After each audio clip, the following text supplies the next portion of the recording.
আতঙ্ক কাটছে না নড়াইলের ৪ শালিখা গ্রামে সন্ত্রাসী হামলার শিকার অর্ধশতাধিক পরিবারের। গ্রামের দুপক্ষের দ্বন্দ্বের জেরে হামলা হুমকির মুখে পুরুষ শূন্য পরিবারগুলো। নারী শিশুরা চরম আতঙ্কে দিন পার করছে, আর পরিস্থিতি নিয়ন্ত্রণে তৎপর প্রশাসন। খায়রুল আরিফিন রানার তথ্যচিত্রে ডেস্ক রিপোর্ট।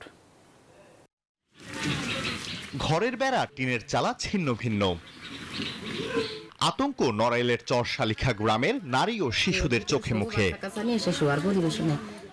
এখানকার প্রায় প্রতিটি ঘরে রয়েছে হামলার চিহ্ন।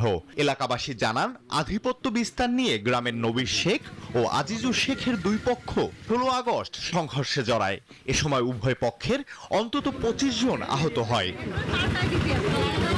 এরই জেরে আজিজুর শেখ পক্ষের অন্তত ৮ জনের বাড়িঘর স্থাপনায় ব্যাপক হামলা ও লুটপাটের ঘটনা ঘটে।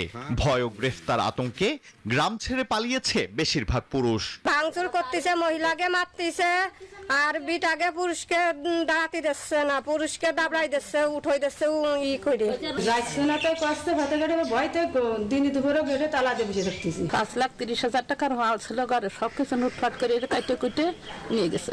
আর একটা যায় ছিল ঠেকাতে, তার কুহাই কেটে লাগছে। আর আমার এই অংশের কারোর কিছু নাই। পরিস্থিতি নিয়ন্ত্রণে তৎপরতার কথা জানিয়েছে পুলিশ। ৮ জনকে আটক করে বিজ্ঞ আদালতে সোপর্দ করেছি। বেশ কয়েকজন বিজ্ঞ আদালত থেকে জামিন নিয়েছেন। বর্তমান পরিস্থিতি আমাদের পুলিশের নিয়ন্ত্রণ এবং স্বাভাবিক আছে।